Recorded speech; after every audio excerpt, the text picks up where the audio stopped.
They told you removing your foot would give you your life back. That's not a diagnosis. That's a surrender dressed up as medicine. If you're watching this or someone you love has already been handed a verdict, the infection's too deep, the tissue's too far gone, you've been told the body's better off without a limb, that a prosthetic is a reasonable trade, that this is what healing looks like.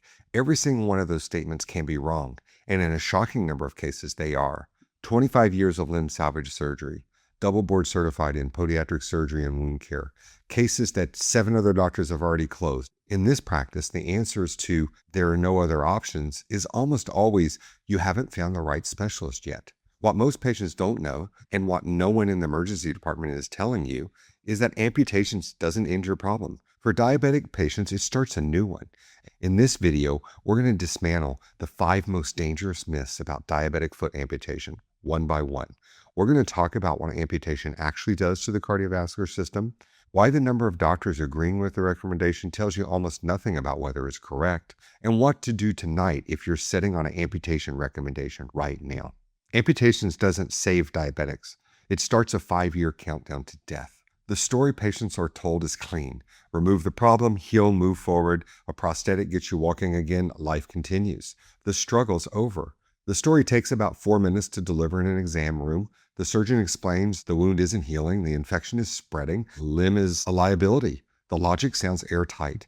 The patient who's scared, exhausted, nods. The paperwork gets signed. Here's what that 4-minute conversation leaves entirely out. The human heart is designed to pump blood all the way to the tip of your toes.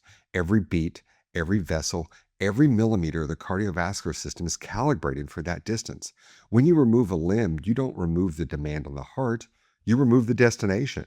And the cardiovascular system, which is built to work all the way to the end of your foot, suddenly has nowhere to go. The data on what happens next isn't subtle. For diabetic patients, the mortality rate within 5 years of amputation is 80%. 80%. That's not a complication. That's a near certain outcome. The cardiovascular decline that follows amputation in a diabetic patient is rapid and well documented. The moment the limb is removed, the death clock starts. This isn't an argument against amputation in every case. There are situations where amputation is the right call, but those situations are far rarer than patients are being told. And the surgeon recommending it isn't always the one who manages the cardiovascular fallout 5 years later. The right question to ask before an amputation isn't whether the wound looks bad.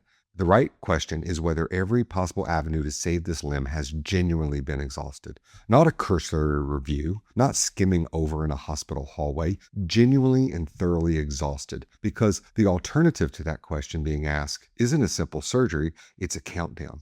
This is the calculation that drives every limb salvage case in my practice. The question is never just, can we technically remove this? The question is always, what happens to the patient after we do? When you understand that amputation isn't neutral, it's not a clean slate, that it carries a specific and severe downstream consequence for diabetic cardiovascular system, you stop treating the recommendation as a default. You start treating it as an option that requires extraordinary justification. And that matters even more when you consider myth number 2, which is the one that makes most patients stop asking questions entirely. 3 doctors agrees doesn't mean you're out of options. It means you haven't talked to the right specialist yet. If 1 doctor recommends amputation, you might ask for a second opinion. If 2 doctors agree, you probably feel that you're pushing your luck.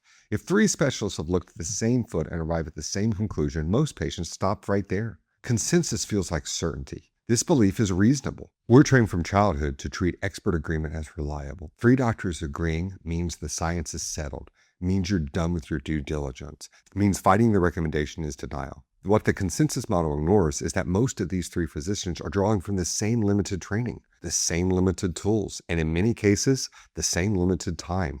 Over 50% of amputations performed in this country are done without a basic vascular workup. Patients are told they have no blood flow, no ability to heal without anyone having run the test that would actually confirm that. This agreement isn't based on a comprehensive evaluation. It's based on a shared assumption that nobody stopped to verify. An emergency room doctor isn't trained to save your foot.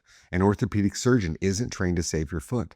An infectious disease specialist isn't trained to save your foot. The absolute specialist for the foot and ankle is a podiatrist. 4 years of undergraduate education, 4 years of podiatric medical school, 3 years of residency, focused entirely on this anatomy. When any other specialist looks at a diabetic wound and says there's no options, they're operating outside of their deepest area of expertise.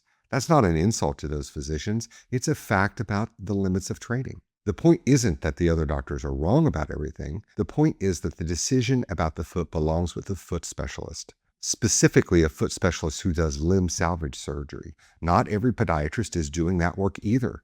You need to find the right subspecialist. If you're told you need an amputation, regardless of where you live in the country or the world, call a limb salvage podiatric specialist before you agree. The majority of limbs being amputated could be saved. That's not an optimistic estimate. That's a clinical pattern seen over 25 years. This practice actively takes those calls from any state, from any country. The question is simple. Has the case actually been seen by somebody whose entire practice is built around saving limbs? If the answer is no, you don't know yet if you have a complete picture. 3 doctors agreeing isn't the end of the road. It's the beginning of the right phone call. Coming up, we're going to talk more about the myth that probably feels the most final, that the wound or the infection has gone too far and nothing is left to try. Before we get into the next myth, if you're watching this because you or someone you love is facing this exact situation, make sure to subscribe. We publish this type of clinical information specifically so patients can walk into these conversations informed. Hit the subscribe button so you don't miss what's coming next. Too far gone is what doctors say when they've run out of tools, not when you've run out of options.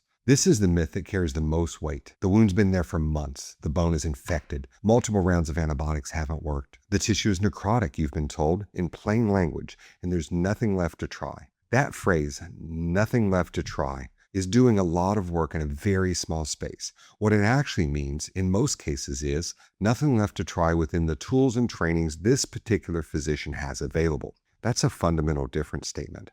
And the differences between those two statements can make the difference between walking and not walking for the rest of your life. Before accepting that conclusion, a patient should be asking, has blood flow been formally tested, not assumed? Has a muscle flap or a skin flap been evaluated as an option? Has an artificial skin substitute been considered for tissue loss? Has a limb salvage specialist with advanced reconstructive surgical training reviewed this case? Has anyone attempted to save the bone rather than simply remove it? If the answer to any of these questions is no, the case hasn't been fully worked. Any level of tissue loss can be addressed with the flap procedure.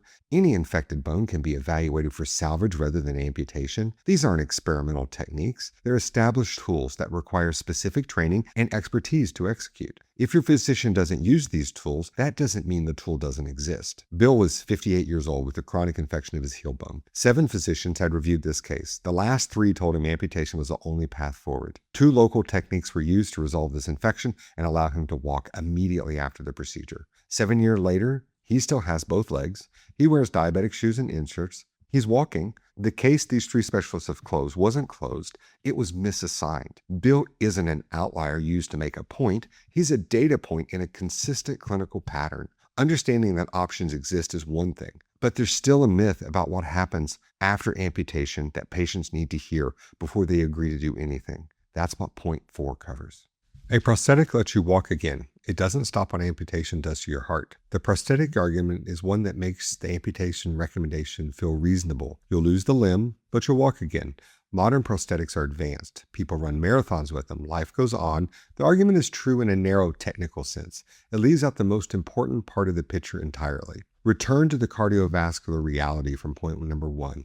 The heart was designed to pump to the tip of the toe. A prosthetic limb doesn't restore the vascular destination. The circulation system was built for a specific destination and load. It doesn't recalibrate because a prosthetic has been attached. The downstream cardiovascular consequences of amputation in a diabetic patient are the same whether or not the prosthetic is fitted. With 80% mortality figures within 5 years doesn't change because the patient learned to walk on a different leg. Stop weighing amputation against the question of whether you can walk afterwards. It's not the right comparison. The right comparison is a full cardiovascular trajectory of a patient who's undergone amputation versus a patient whose limb was saved. Start asking about long-term cardiovascular outcome data for diabetic post-amputation. Ask your physician directly, what does the 5-year mortality show for diabetic patients who's undergone below-knee or above-knee amputation? If your physician can't answer that question or hasn't factored it into the recommendation, you haven't received a complete picture of what's being proposed. The recommendation to amputate is a recommendation with a known, documented 5-year outcome attached to it. You deserve to know what that outcome is before you agree. Now that you have all this, the final point is the most important one because it's what you actually do with it tonight. If you're holding an amputation recommendation right now, here's the one call that could save your limb. Information without clear next action is just anxiety. Everything covered in this video is useful only if it changes what you do in the next 24 to 48 hours. So here's the action. Think of amputation recommendations the way you'd think of a second contractor telling you that your house needs to be torn down. You wouldn't proceed without first calling someone who specializes in structural renovation, not because the first two contractors are dishonest, but because demolition and salvage require completely different expertise, and the person recommending demolition may simply have never been trained to renovate. The cost of asking one more question before agreeing is one phone call and a brief delay. The cost of agreeing without asking that question can be a limb, or as the data suggests, a life. Here's what to do.